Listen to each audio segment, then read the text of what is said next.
Hello मित्रांनो, ह्या व्हिडिओमध्ये मी तुम्हाला काही स्विंग ट्रेडिंगचे स्टॉक्स सांगणार आहे. 4 स्टॉक्स सांगणार आहे आणि त्याचप्रमाणे अजून माझ्याकडे 4-5 स्टॉक्स आहेत. आणि हा व्हिडिओ आवडला असेल तर तुम्ही कमेंट्स करा, तर मग मी बाकीचे राहिलेले ते 4-5 स्टॉक्स आहेत त्याचा पण लवकरच व्हिडिओ बनवीन मी, तुम्हाला हवं असेल तर. आणि त्याचप्रमाणे हा व्हिडिओ थोडासा मोठा होऊ शकतो, तर आपण ह्या व्हिडिओ सुरुवात करूया. व्हिडिओ थोडा मोठा होऊ शकतो, त्यामुळे शेवटपर्यंत पहा, कारण मध्ये काही पॉईंट्स मी देणार आहे. आणि मी ऑप्शन बाईंगची काही स्ट्रॅटेजी सांगणार आहे, पण ते मी पुढच्या व्हिडिओमध्ये सांगणार ॲनालिसिसच्या. अगर तो संध्याकाळपर्यंत येईल तो व्हिडिओ नक्की पहा, कारण त्यामध्ये काही ऑप्शन बाईंगची स्ट्रॅटेजीचं सेटअप पण मी स्वतः करणार आहे. त्याबद्दल मी तुम्हाला काही माहिती देणार आहे.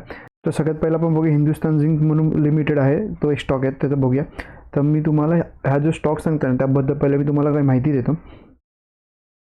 तर हा स्विंग ट्रेडिंग नसणार आणि ह्यामध्ये सध्या MTF करू नका, कारण काय असतं, हा काही आठवड्यासाठी चालणारा ट्रेड आहे. म्हणजे काही दिवसासाठी चालत असेल, 5-6 दिवसासाठी वगैरे चालत असेल, किंवा 2-4 किंवा 10 दिवसासाठी चालत असेल तर MTF करून फायदा आहे. हा काही वीकसाठी असू शकतो, म्हणजे हा वीक टू आपण इन्व्हेस्टमेंटच्या हिशोबाने करू शकतो. म्हणजे मी काय पी रेशो बघितला नाही, पण जे माझ्या प्राईस ॲक्शनमध्ये जो सेटअप बसला त्यानुसार मी तुम्हाला सांगतो आहे. ओके, तर यामध्ये मी तुम्हाला पहिले एक सिम्पल सेटअप सांगतो.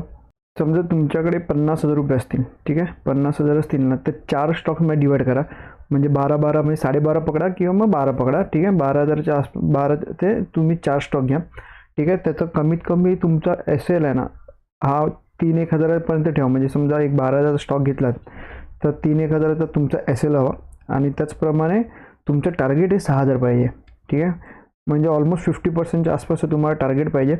आणि 4 स्टॉक असेल, 4 स्टॉकपैकी समजा 1-2 स्टॉक तरी आपला SL गेला ना, तर बाकीचे 2 स्टॉक अगर आपल्या साईडने गेले ना, तर एक आपल्याला बऱ्यापैकी फायदा होऊ शकतो. त्याचप्रमाणे काय स्टॉक असतात ना, मी तुम्हाला दाखवीन. काय स्टॉक हे 1:4 नाही ते 1:10 पर्यंत पण गेलेत काही आठवड्यामध्ये, ठीक आहे. त्यामुळे समजा आपला 1:2चा टार्गेट कंप्लीट झाला, आपण आपला SL हा कॉस्ट टू कॉस्ट करू शकतो, त्याच्यानंतर हळूहळू ट्रेल करू शकतो. पण अगर तुम्हाला 1:2 मध्ये निघायचं असेल तर तुम्ही 1:2 मध्ये पण निघू शकता, कारण हे स्विंग ट्रेडिंग आहे. स्विंग ट्रेडिंगमध्ये आपण एक मोठा प्रॉफिट घेऊ शकतो, इझिली घेऊ शकतो. आणि स्विंग ट्रेडिंगचं मी तुम्हाला आता एक एक्झाम्पल घेऊन सांगतो. समजा तुमच्याकडे मी एक 50,000चा आता एक्झाम्पल दिला, तर मी तुम्हाला 1 लाखाचा एक्झाम्पल देतो. आता समजा कोणाकडे 1 लाखाने कोण स्विंग ट्रेडिंग करत असेल, ठीक आहे, तर त्यामध्ये काय करायचं, आपण 10,000ची समजा आपण 10 स्टॉक घेतले. फॉर एक्झाम्पल समजा आपण 10 स्टॉक घेतले, ओके. त्यामध्ये आपले 4 आहेत ते SL गेले, ठीक आहे. आणि आपला SL फिक्स आहे. समजा एव्हरेज तुम्ही 3,000 पकडा, एवढा पण लागत नाही, पण समजा तुम्ही 3,000 SL पकडत असाल तर तुमचे 4 स्टॉकचे झाले 12,000 रुपये, ठीक आहे. 12,000 तुम्ही मायनसमध्ये गेलात आणि त्याच्या अगेन्स्टमध्ये समजा तुम्हाला 4 प्रॉफिट मिळत असतील, ठीक आहे. 4 तुम्हाला 1:2चा टार्गेट मिळत असेल तर तुम्हाला प्रॉफिट 6 × 4 तर 24 झाले. म्हणजे तुम्ही 12,000 रुपये प्लस झालात, ठीक आहे. म्हणजे 1 लाखावरती तुम्ही ऑलरेडी 12,000 रुपये प्लस झाले सगळे स्टॉक बिक. आणि समजा जे राहिले 2 एक्स्ट्रा स्टॉक्स आहेत ते समजा तुमच्या साईडने एकदम चांगले गेले, म्हणजे तुम्हाला तो कमीत कमी 1:3, 1:4, 1:5 दिले, तर तुम्ही ह्या 12,000मध्ये ते इंटू करा. म्हणजे तुम्ही विचार करा की स्विंग ट्रेडिंगमध्ये किती बऱ्यापैकी पैसा मिळू शकतो. फक्त तुम्हाला वेट करता यायला पाहिजे. आणि 1:2चा टार्गेट कंप्लीट झाला की SL कॉस्ट टू कॉस्ट करा. त्याच्यानंतर तुम्हाला मार्केट समजा आता तुम्ही 10 स्टॉक घेत असतात, 10पैकी 1-2 स्टॉक गेलं, SL गेलं, साईडला काढून ठेवा. आणि त्याच्यापैकी काही जे स्टॉक आहेत त्याच्यामध्ये SL ट्रेल करत शकता. आणि त्याच्यामध्ये आपण प्रॉफिट आहे ना, हे जे 12,000 तुम्हाला फक्त 4 प्रॉफिट दिसत आहे ना, आणि जे 2 एक्स्ट्रा आहेत ज्याच्यामध्ये आपल्याला 1:5, 1:6 पण मिळतात ना, तर हा जो प्रॉफिट आहे ना, हा डायरेक्टली इंटू 3 कराल ना, तेवढा होतं. म्हणजे तुम्हाला 1 लाखावरती 30,000 ते 40,000 रुपये तुम्हाला इझिली मिळू शकतात काही महिन्यांमध्ये, काही आठवड्यांमध्ये, ओके. तेच मी तुम्हाला सांगतो, की स्विंग ट्रेडिंग करत असाल तर थोडी पेशन्स ठेवा. पेशन्स ठेवलं की तुम्हाला एक प्रॉफिट एक बऱ्यापैकी होऊ शकतं, ठीक आहे. तर सगळ्यात पहिलं आता मी तुम्हाला जो सांगितलं हिंदुस्तान झिंक, त्याच्याबद्दल मी तुम्हाला माहिती देतो. हा विकली असल्यामुळे ना, मी तुम्हाला विकलीमुळे तुम्हाला ॲनालिसिस करून दाखवतो. 523.65 म्हणजे 70 पकडा किंवा राऊंड नंबर 523.50 पकडला तरी चालेल, काही एवढा काही इश्यू नाही. तर त्या लेवलला जर मार्केट टच होत आहे ना, तर आपण ह्यामध्ये इझिली एंट्री घेऊ शकतो. आणि त्याचप्रमाणे आपला टार्गेट ह्यामध्ये खूप मोठा असणार आहे. आपला टार्गेट असणार 810 रुपये, ठीक आहे. का ते मी तुम्हाला सांगतो, कारण ना मार्केटने इथूनच एक बुलिश कॅन्डल बनवली.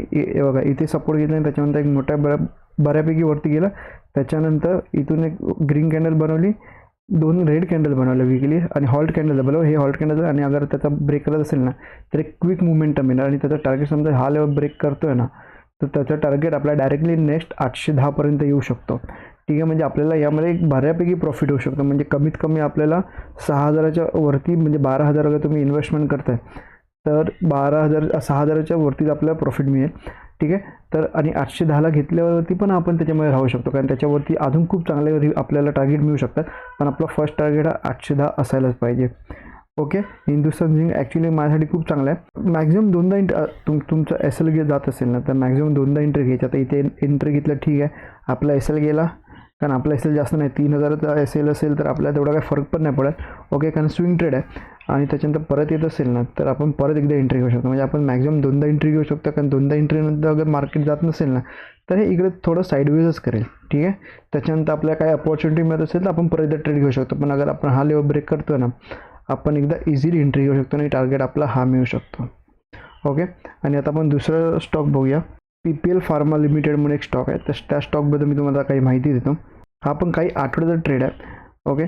का ते सांगतो, अगर आता ही बघा, ही जी कॅन्डल त्याने एकदम बुलिश कॅन्डल बनवली आहे, बरोबर. आणि अगर तुम्ही अजून मागे जाऊन बघाल तर तो ऑलमोस्ट आपला ऑल टाईम हायला त्याने ब्रेक केलेला, बरोबर. तर त्यामुळे आता ही जी कॅन्डल आहे, आता ऑलमोस्ट त्याने ग्रीन कॅन्डल बनवल्यात 1 2 3 4 आणि 5, बरोबर. तर आता समजा इकडे एक रेड कॅन्डल बनली ना या आठवड्याची, त्याचा हाय ब्रेक करत असेल ना, तर आपण वरच्या साईडला इझिली घेऊ शकतो. त्याचा एस एल हा असेल आणि त्याची एंट्री ही असेल. ठीक आहे. आणि त्याचा टार्गेट कमीत कमी 1:2 किंवा 1:3च्या आसपास ठेवा, कारण मार्केट आता हे थोडं साईडवेज गेलं ना, अगर एक किंवा 2 रेड कॅन्डल बनले विकले, त्याच्यानंतर हा लेवल ब्रेक करत असेल 231चा, तर आपण त्याच्यामध्ये इझिली एंट्री घेऊ शकतो आणि एक मोठा प्रॉफिट मिळायचे खूप सारे चान्सेस आहेत. आणि जेव्हा मार्केट ऑल टाईम हाय ब्रेक करताना आणि त्याच्यानंतर समजा एक रेड कॅन्डल बनवत असेल आणि अगर त्याचा हाय ब्रेक केला ना, तर ती जी मोमेंटम असते ना, ती खूप फास्ट मोमेंटम असते. त्याच्यामध्ये मग मार्केट थांबत नाही. मार्केट तुम्हाला पहिलं इझिली 1:1चा टार्गेट मिळून जाईल आणि नंतर थोड्या टायमानंतर तुम्हाला 1:2चा टार्गेटसुद्धा इझिली मिळू शकतं. ठीक आहे. हे आपले झाले 2 स्टॉक. आणि आता मी तुम्हाला सांगतो तिसरा स्टॉक. आणि तिसरा स्टॉक आहे सिटी युनियन बँक, CUB त्याला बोलतात. तर त्याच्यामध्ये मी तुम्हाला बुलिश काय आहे ते सांगतो मी, कारण मार्केट अगर तुम्ही बघत असाल ना, ह्या लेवलला त्याने सपोर्ट घेतला आहे बघा. इथे त्याने M पॅटर्न करून ब्रेक केला आहे. ओके. आणि आता त्या M पॅटर्नच्या इथे मार्केटने हॉल्ट केलं आहे. ठीक आहे. तर हॉल्ट केलं तर अगर समजा आता हा लेवल, आता ऑलरेडी तो एक रेड कॅन्डल बनवतो ह्या वीकमध्ये, बरोबर. अगर समजा त्याने ग्रीन कॅन्डल अगर रिव्हर्स होऊन अगर हा लेवल ब्रेक करतो आहे 172.50 आहे, तर आपल्याला एक बऱ्यापैकी मोमेंटम मिळू शकतं. जेवढं हे आहे ना, त्याचा डबल तुम्ही टार्गेट कव्हर करणार. त्याची एंट्री असेल आणि त्याचा SL हा असेल. ओके. समजा इथे कुठे राहत असेल तर आपल्याला एंट्री घ्यायची गरज नाही. जोपर्यंत आपला 172.50चा लेवल ब्रेक नाही होत तोपर्यंत आपण एंट्री घ्यायचीच नाही. जसं ब्रेक केला आपण आपली एंट्री घेऊ शकतो. जे 10 की 12चा आपण जो टार्गेट ठेवला आहे जो स्टॉकचा, तेवढे आपलं इन्व्हेस्टमेंट आहे त्या हिशोबाने आपण हे करू शकतो. म्हणजे समजा 10,000 डिवाइड बाय 172, म्हणजे जेवढे क्वांटिटी येतील ना तेवढ्या क्वांटिटी आपण घेऊ शकतो. अगर तुमच्याकडे फंड जास्त असेल तर तुम्ही तुमच्या रिस्क रिवॉर्डच्या हिशोबाने करू शकता. ओके. कारण अगर आता हा सुद्धा लेवल ब्रेक केला ना, तर आता जेवढे मी सांगतो ना ते क्विक मुवमेंटवाले स्टॉक आहे. अगर समजा ब्रेकआउट देत आहेत ना, तर खूप जोरात ब्रेकआउट येईल आणि आपल्याला टार्गेटसुद्धा इझिली मिळू शकतो. आणि हा जो स्टॉक आहे तो काही महिन्यासाठी सुद्धा चालू शकतो आणि काही आठवड्यासाठी चालू शकतो. जसं की तुम्ही इकडे बघितलं आहे, मी ऑलरेडी ते लिहून ठेवलं, म्हणजे काय जे स्टॉक्स आहेत जे मी ॲनालिसिस केले ते काही आठवड्यासाठी चालू शकतात किंवा काही महिन्यासाठी चालू शकतात.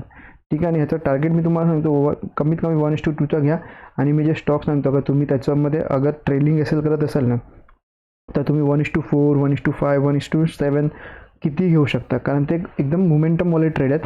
अगर गेलं तर खूप चांगल्या प्रकारे जाऊ शकतं आणि जात नसेल तर आपला तर SL तर फिक्स आहेच. ठीक आहे.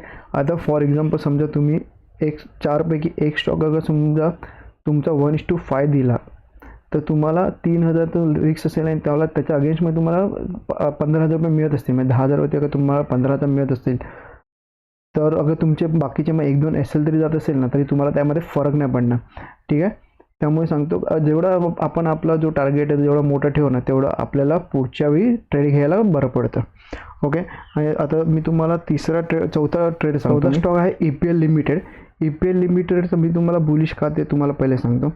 अगर तुम्ही बघत असाल, मार्केट एक बऱ्यापैकी खाली गेलं, त्याच्यानंतर मार्केट वरती आलं आहे. ओके. आणि त्याच्यानंतर परत खाली जाऊन त्याने हावाला हाय ब्रेक केला आहे. ठीक आहे. त्याच्यामुळे हे मार्केट आता जेव्हा बेरिश होतं ते आता कन्वर्ट होऊन बुलिशमध्ये झालं. तर त्यामुळे एक सिम्पल ट्रेड आहे. ते तुम्हाला एक्झॅक्टली का घेणं ते तुम्हाला सांगतो. आणि हा सुद्धा काही आठवड्यासाठी अगर तुम्ही इकडे बघत असाल तर तुम्हाला इकडे दिसेल हा काही आठवड्यासाठी स्टॉक आहे. तर त्याचा बुलिश का ते मी तुम्हाला सांगतो. आता ही जी रेड कॅन्डल बरोबर, ही जी ग्रीन कॅन्डल आहे, ते ग्रीन कॅन्डल बऱ्यापैकी बुलिश आहे. ही एक मोठी ग्रीन कॅन्डल केली, आता ही एक मोठी ग्रीन कॅन्डल केली, त्यामुळे मार्केट हे बऱ्यापैकी बुलिश आहे. तर आता त्याने इकडे हॉल्ट बनवलं बरोबर. आता हे ऑलमोस्ट तुम्ही बघत वीकली बघत असाल तर हे 5 वीक त्याने म्हणजे ऑलमोस्ट 1 महिन्याच्या आसपास त्याने हॉल्ट केला कॅन्डल. त्यामुळे अगर ह्याने आता ब्रेकआउट दिला ना तर एक खूप मोठा ब्रेकआउट मिळू शकतो, म्हणजे खूप जोरात ब्रेकआउट मिळू शकतो. अगर आता हा लेवल ब्रेक करत असेल 267 जसा लेवल ब्रेक केला ना, ही समजा ही रिव्हर्स होऊन जसं लेवल ब्रेक करत असेल ना, आपण आपली एंट्री घेऊ शकतो आणि ह्याचा टार्गेटसुद्धा आपण 1:7 ठेवू शकतो. आपली एंट्री ही असेल, आपला SL हा असेल. ठीक आहे. प्रत्येक जो पण स्टॉक सांगितला त्याच्यामध्ये तुम्ही 2 हॉरिझॉन्टल लाईन बघाल, जी वरची असेल ती एंट्री असेल आणि डाऊन साईडची असेल ती SL असेल. ठीक आहे. कारण ही रेड कॅन्डल आहे, अगर रेड कॅन्डलचा हाय ब्रेक करत असेल तर मार्केट एक क्विक मोमेंटम देईल आणि ती क्विक मोमेंटममध्ये आपल्याला टार्गेटसुद्धा इझिली मिळू शकतं. त्यामुळे ज्याची अमाऊंट कमी आहे ना ज्या स्टॉकची, त्यामध्ये ना तुम्ही जास्तीत जास्त प्रॉफिट घ्यायचा प्रयत्न करा. त्याच्यामध्ये तुम्ही रिस्क रिवॉर्ड थोडे जास्त वाढवायचा प्रयत्न करा. ज्याची स्टॉकचं व्हॅल्यू ऑलरेडी जास्त आहे त्यामुळे तुम्ही 1:2चा टार्गेट घेऊन सुद्धा निघू शकता आणि त्याची व्हॅल्यू थोडी कमी असेल त्यामुळे तुम्हाला एक बऱ्यापैकी प्रॉफिट घ्यायचे चान्सेस आहेत. आणि अजून 4-5 स्टॉक्स आहेत, अगर तुम्हाला हवे असेल तर तुम्ही मला कमेंट करा, मी त्यावरती सुद्धा व्हिडिओ नक्की बनवेन. ओके. आणि तुम्हाला अजून काही डाऊट असेल तर कमेंट करा. व्हिडिओ आवडला असेल लाईक करा. तुम्ही चॅनलला सबस्क्राईबसुद्धा करू शकता.